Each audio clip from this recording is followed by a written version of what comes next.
Every god you can call, I stand outside this woman's world. Often, when a family is blessed with the arrival of a new child, the air is filled with celebration and the community comes together to share in the joy. It is a time of happiness, hope, and new beginnings. But for Adubere Molesi, the birth of her third child, Zainabu, marked the beginning of a deeply challenging journey, one that took an unexpected and painful turn. Zainabu adabadwa bwino atata wiki tinangona mwana wayamba kulira modabwitsa nde kena kwakula nati mwana ayu tuli wombo nde ine ngati agogo tuli wombo silikhala chonchi ndikuona ngati mulu kulemera kwambiri ndanati tisanamfunire mankhwala piteke ku chipatala akamuona nde nditazapita ku chipatala anduza kuti mufunika mupite chipatala chikulu kuti akamujambule chifukwa weti imene akupereka mwana ndi weti yayikulu si ndezo ufunika kuti mupite naye kuti ku chipatala nde nata pona pa transport ndilibe nde kuti ndibwereke ku nyumba ndikafotokozera anthu akadziwa kuti ndapita kuti ku chipatala nditafika ku nyumba anduza kuti basi ndoti mulawulira mmawa kuti apa kwadakali ndinapita mmawa chipatala cha boma cha chikulu cha Mangochi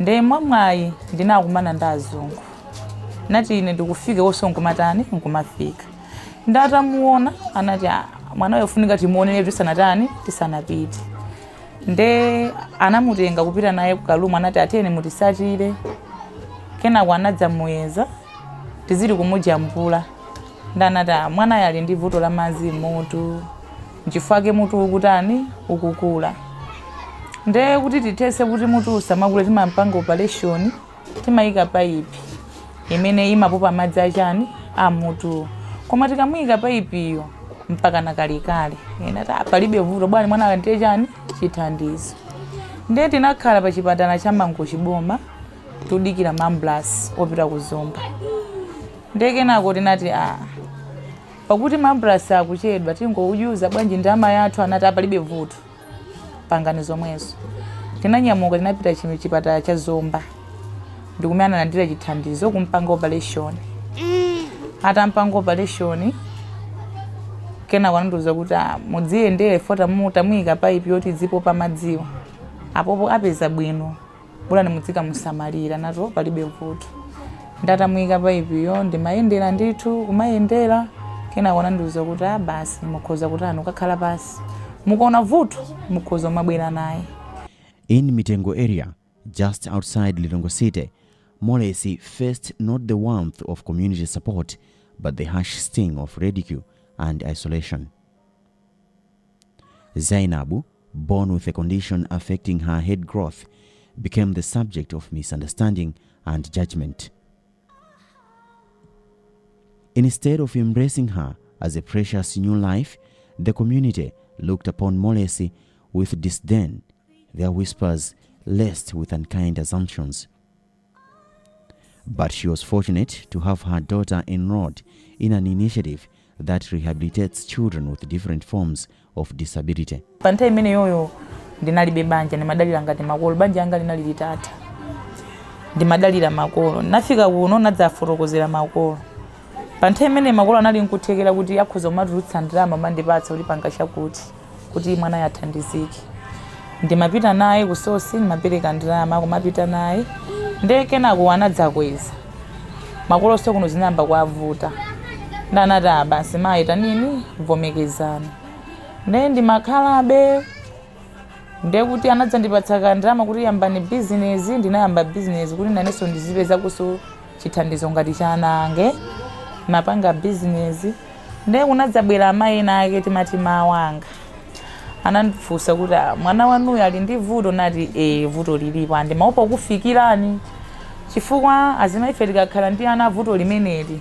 timaopa kuti timfikire nzathu chifukwa ena amakhala zokuti amitima yawo yamwambe kuti mwana wangu amone chani kuyamba kulalata nde ndati ine sindili ngati azimayi otero ndimavomekeza kuti ndili ndi mwana oteroyo basi anandiuza kuti pali bungwe lina lake St John of God amachokera kulikuni timapangira pa service day ndema ukhozokozeka kuti ndikutenge ndenati palibe vuto ndikhoza kutani kupita anabwera kudzanditenga tinapita ndinayamba kulandira chithandizo ku St John of God mtima wanga unakhutira kuti apa ndiyamba kulandira chithandizo motani moyenerera chifukwa timapita pa wiki kamozi nde zimene amachita kumene kuja anadzandiuza kuti mwana muzikampanga so kunyumba ndimampanga kunyumba kuno.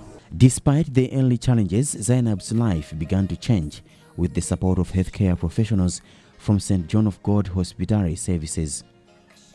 They frequently visit her, offering the necessary physiotherapy and other forms of healthcare support to help her get back on her feet. Ana amenewa kwatenga timatengera tsiku limene abwera kuzatipeza ife ku chipatala kuti alembesa ndithu kuti aine ndi mwana wa vuto la kuti then pamene timatengera. So kutoka tsiku limene mwana uja wabwera timampasa nthawi kuti ngati ali ku center yoti tumuyendera pakhomo ndoti tisikampezera pakhomo pawo paja tipanga program ndi makolo kuti nawonso azikhala so masuka siku limene tikubwera zapanga chani mafizo aja. Zainabu, along with several other children, is receiving assistance through a project focused on early intervention for children with disabilities. This initiative aims to promote and protect the rights of children with disabilities in Lilongwe. St. John of God Hospitallary Services is implementing the project with financial support from the German charity organization KNH. Despite the challenges Zainab faces, there is hope.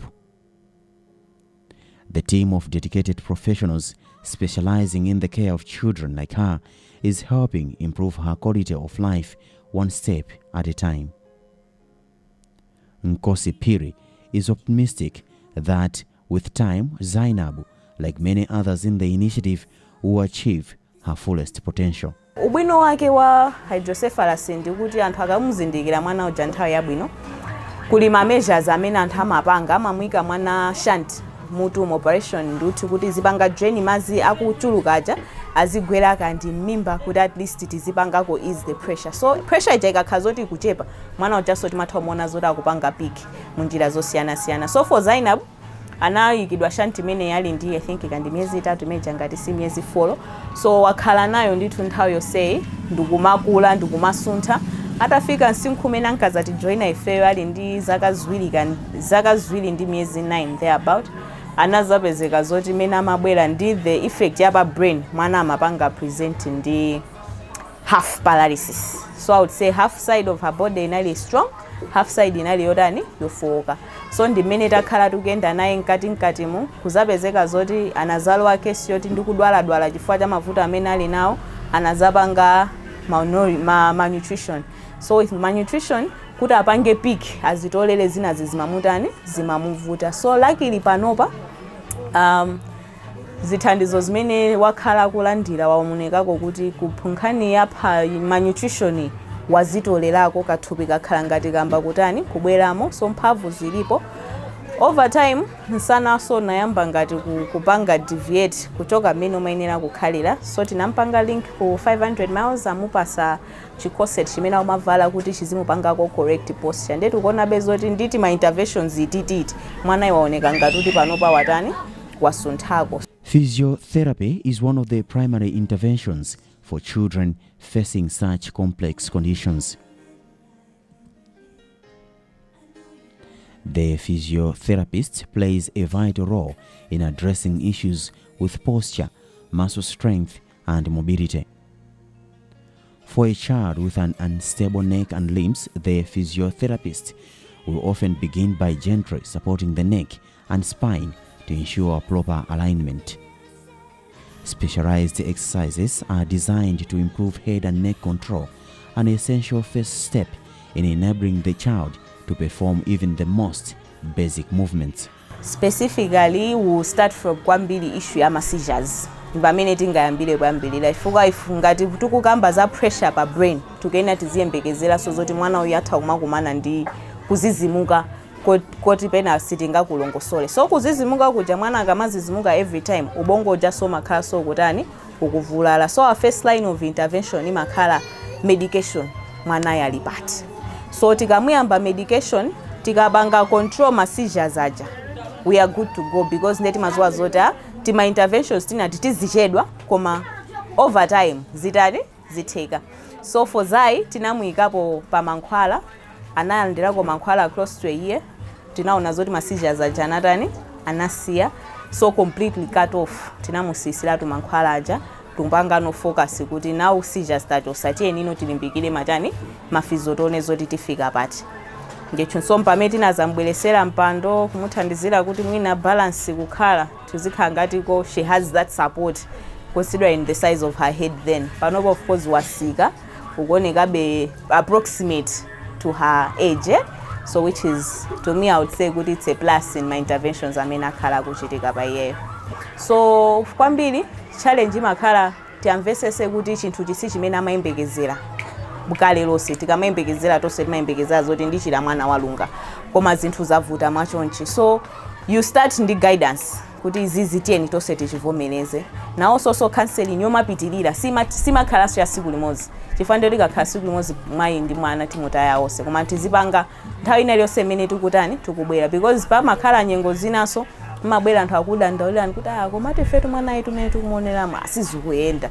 Iwo komakhaso pena kuzowa zoti sizikuyenda koma umangokhala be mu positive kuti ine ndizilimbikisa, ine ndikakhala pa goani kumanena zoti apapa zinthu sizikuyenda ndozi zinthu siziyendadi. So emotionally I would say kuti it's involving kose kwande kuti you have to feel for mwana, you have to feel for kholo koma so family yonse at large kuti koma olokozi mene upanga zisindikuona kusintha. Like I'm saying 2 years takhala back and forth, pena mwana akuoneka ngati kuti wapushako kenaka akuzabwerera choncho. So I think emotionally that's how we stand here. Therapists often use a combination of manual techniques, supportive devices, and therapeutic stretches. For example, soft collars or neck braces might be used to stabilize the head and neck while the muscles are strengthened. These interventions are proving to be crucial in Zainab's rehabilitation, and her mother admits she's seeing remarkable improvements. Zainabu analibe kuthekera kwena zoti ndikhoza kunyamula ngati menda nyamuliramo amapanga debedebe kwambiri. Ndiye nditafotokoza so kuti mwana isakumakhala chani, ndanati mdzabwere kuli kuni mdzatenge mpando. Anandipatsa mpando umene amakhalira Zainabu. Mankhwala jaso nasiya kulandira ku Central amandipatsa so komwe ku St. John of God. Ndimamwetsa koma nasiya mwezi watha mu June kumwetsa. Fuwa ndimatsata malangizo oti mdzimwetsa daily. Then nona zoti pena amafoka nawo chanu lendo wina nakhala wiki sana amwe nona zokuti samapanga kenako ndati ndingambe kuononga mwana nambiraso kuntani kumwetsa. Atatha mankhwala amenewo sinafotokozeso kuti ndikufuna mankhwala Zainabu chani, ndimango kana ine ndali ndichikhulupiriro zokuti mwana wanga isadzidzimukanso. Ndiye kuchoka pamenepo pofika na tsiku la lero samwaso mankhwala amenewo maso samadzidzimuka. Ndiye zimene ndimapanga ku St. John of God ndi zimene ndimapanga so ku nyumba kuno.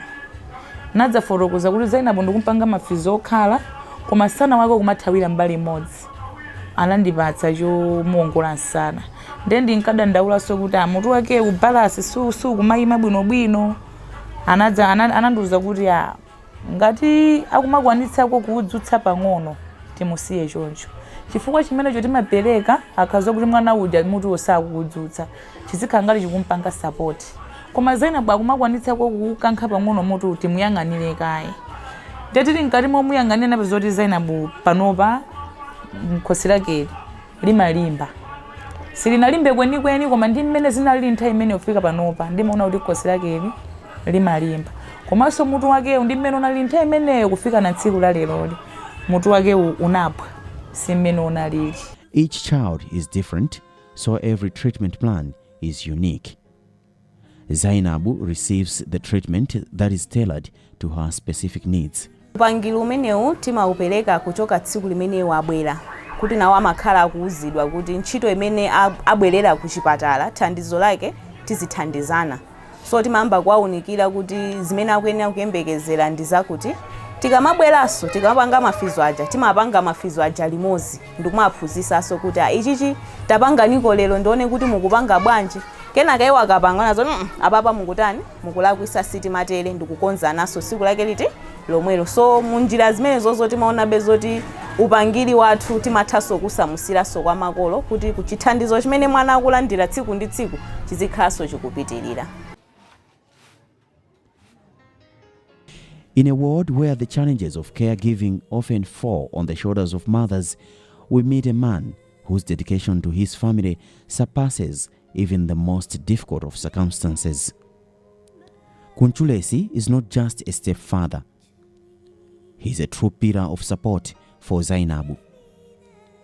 He has taken it upon himself to ensure that Zainabu receives the care she deserves. Nikafika mpanga mafilo tentina mafilo makamwambiri wodi ndati furokoza bene bene banga mafilo ngala banga ntibolesha sule mwana baona ngaba banga amapanga nganga mafizo cyane ndi ndakandi kuone ndi bakafata ndi bakobano tarabi mwana makandine funi matu ndali subendina. Kunchulesi's care has been shaped by Zainab's unique needs, which require specialized attention. Together with his wife Imolesi, he strives to ensure that the little girl's medical, physical, and emotional needs are met. From managing her medical appointments to ensuring she gets the proper therapy, Kunchulesi's dedication has become the cornerstone of her care. However, he has also faced ridicule from some members of his community. He chooses to ignore it. Of course, ndimo ndibese baka vote fama dan hamana kandi mwana ndali bajipinjo yo jigulu pamene matosi pinjo yi fomene mandanda be bazegera no kama tamanga madodi da salambira magula wodi kifanya madodi ndi mwana wodi amufanya za papo afobe za bwino funi ya ombi ndi mamiga mungu de zibwino de mugala batala disula likulu mendi na mana makabelo byo ndi tuyisamira solo yaye no etisantu mbali yake oti makamba mavuno ndenda webe mvuno si ojulu weni ndimene madya nawo manje na makali obembe simo na mavuno weni kwa mwana yoti buli vuno li bandilemera weni makane mino byo ndetu amfanzu zambi zoti zafikira kanza kuja jani ndizi zimene no kamfanzu zambi ndifuna kuti zafikire debe mafuna makabo nditokusandele mina memali amakali nawo tumesabudi be mbali na desebudi zero kanika mbali na desebudi tajirawo nditu. For Kunchulesi, it is more than just a role, it is a calling. Through his support, Zainabu is surviving and thriving as if aware that she has a father who will never give up on her. At the heart of any successful rehabilitation initiative lies the ability to identify those who need help the most. For children with disabilities, early intervention is crucial. In St. John of God's initiative in Lilongwe, the process of identifying children to be enrolled in their specialized program begins with careful attention and team effort. The institution's medical rehabilitation technician Ndaonga Nkandawire sheds light on the identification process. Tinapanga train ma volunteer madera osiyana amene tikugwira mu ntchito mwachisanzo tili ndi Kulikuni tiye Malire nde tili ndi area 36 tili ndi Kunthulu tili ndi Ntsiriza tili ndi Biwi komanso tili ndi Chilinde. Madera onsewa tinakhazikisa ma volunteer amene tinapanga train china chilichonse chimene ifeyo tikufuna titachipeza mu project imene. Kodi ana angadziwe bwanji, akadziwa ana nanga ngatumize motani kuti azafike pokumana ndi ife. Ndepali njira ina ana amatha kupangidwa rifa mwina kuchokera kuzipatala zosiyana chifukwa timapanga soma training ndi anzathu akuchipatala, manesi, ma clinicians kandi anzathu ma HSA kuti anaja akafika kokalandira thandizo kwa iwo azitha kuwaona kuti mwana uyu ndofunika kuti tatumizire anzathu a St John of God kuti akamuthandize. Nde pali ena ndiwoti mwina amamva kuchokera kwa nzawo amangobwera kuchokera ku nyumba kuti ndabwera kuti mwina mumuone mwanayo kuti vuto ndi chani. Through outreach programs and community visits, volunteers are trained to recognize the signs of disabilities in children, whether physical, cognitive, or developmental. The volunteers connect with families, informing them about the available services and guiding them through the process of enrollment. Portage approach ndi nkhani yonena kuti mwana mukampezere pa khomo pamene pali makolo ake, pamene pali azibale ake, pamene pali azinzake, ndi pamene mmayenera mumpangire mafizo. Chifukwa chani? Mwana limakhala ngati amene onde kuti ndi malo ake amene iye anazolowera. Nde kumphunzitsa zinthu kumakhala kosavuta. Pamene mwachisanzo akatipeza kuchipatala kuno mwana amatha kukhala ndi mantha akamaona anthu achilendo, kumaona kuti kodi kumalo kuno chita ndichitikire ndi chani. Nde kumapeza kuti mwana akulira mukupanga mafizo sakuwawa koma chifukwa choti mwana uja ali ndi mantha. Nde ku nyumba timaona kuti akhala kuti mwina ali m'manja mwa makolo ake. Ife makolo aja tikungowauza zochita, tikungoongolerana, azinzake ali pamenepo, azibale ake ali pamenepo, wakhalira mpando umene iye akudziwa, china chilichonse choti iye akuchidziwa. Nde makamakaso kwambiri Portage approach timafuna kuti makolo ndi azikhala dokotala number 1. Ife upangiri wathu tikuyenera kuwaphunzitsa makolo ndi cholinga choti makolo aja ndi amene azikhala ompangisa mafizo mwana uja. Nde zikakhala choncho makolo aja amayi ndi abambo amathanso kupereka upangiri omwewo kwa anthu ena amene sakukhala nawo pa khomo paja. Nde timafunanso kuti anzake mwana uja nawonso atengepo gawo, azisewera nawo chifukwa mukuziwa kunena kuti mwana amaphunzira kwambiri kuzera mukusewera. Nde kuchipatala mpovuta kuti asewere ndi dokotala, pamene ku nyumba ndi zophweka. Mwina mukumphunzitsa kuyenda, mwampasa kanjinga kuti kophunzirira kuyenda, akamapanga ndi anzake zimakhala zosangalatsa chifukwa kumakhala ngati kusewera. Pamene akakhala ndi munthu wankulu imakhala ngati ntchito. There is something truly special about witnessing a child overcome the odds. For children with disabilities, every small step towards recovery is a monumental achievement. From their first independent movement to their first word, these milestones are not just celebrations of their physical progress. They are a testament to the boundless potential that lies within every child, no matter the challenges they face. And Molesi is happy that her child, now aged 5, is slowly moving towards her full potential. Poyamba ndimaona de zoyedwe kuti mwanayi ndi business chifukwa ine ndimapanga business ndinwa business ndithu. Mwanayi kuti adzafike stage yokwawa yoyenda mpaka nakuthamangira nthawi imene ndimakonda kuganiza kwambiri ndi zaka zitatu. Afike zaka 4 or 5 ali chonchi.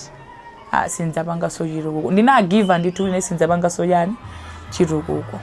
Ne ndimamika so Mulungu kuti mamuna amene ndikwatirayo mwana wa sister wake ndimathandizana naye so zochita. Na Yesu amakhala so akundiyankhula ndi mwana inde umama ndiyankhula kuti azana bwira kufunika chakuti zana bwira kufunika chakuti ndati matha kusira poyamba sindimakwanitsa musiya kuti ndimusiye ndidzikapanga business zimandivutabe. Nde panopa ndinachivomereza kuti ndili ndi mwana wa ulumali koma mwana akuti ande chisamaliro kwambiri ndikuyena kuti nimpange support ineyo. Nde ndimakwanitsabe kumusiya kupanga zina ndi zina. Nde ngati chaka chathachi pamene namba nokutaya malingaliro kuti basi zimatani zimachitika ndiyeneka kuti ndikhale focus pa mwana uja komanso ndizochita zanga. Nde sindimaonanso kuti panopa akundichedwetsa kapena akufulumira ayi. Ndime anandipatsira malangizo akumafizo meti mapita St John of God iko sindimaonanso kuchedwa ayi. Ndimaonabe kuti zimene amandiuzazo ndikachita zikumatheka ndithu pang'ono pang'ono. The journey of recovery for children with disabilities is never easy. It is a path filled with hard work, patience, and unwavering determination. But for those working tirelessly behind the scenes, the physiotherapists, rehabilitation technicians, and parents, the joy of seeing a child take their first steps or achieve something once thought impossible is a reward like no other.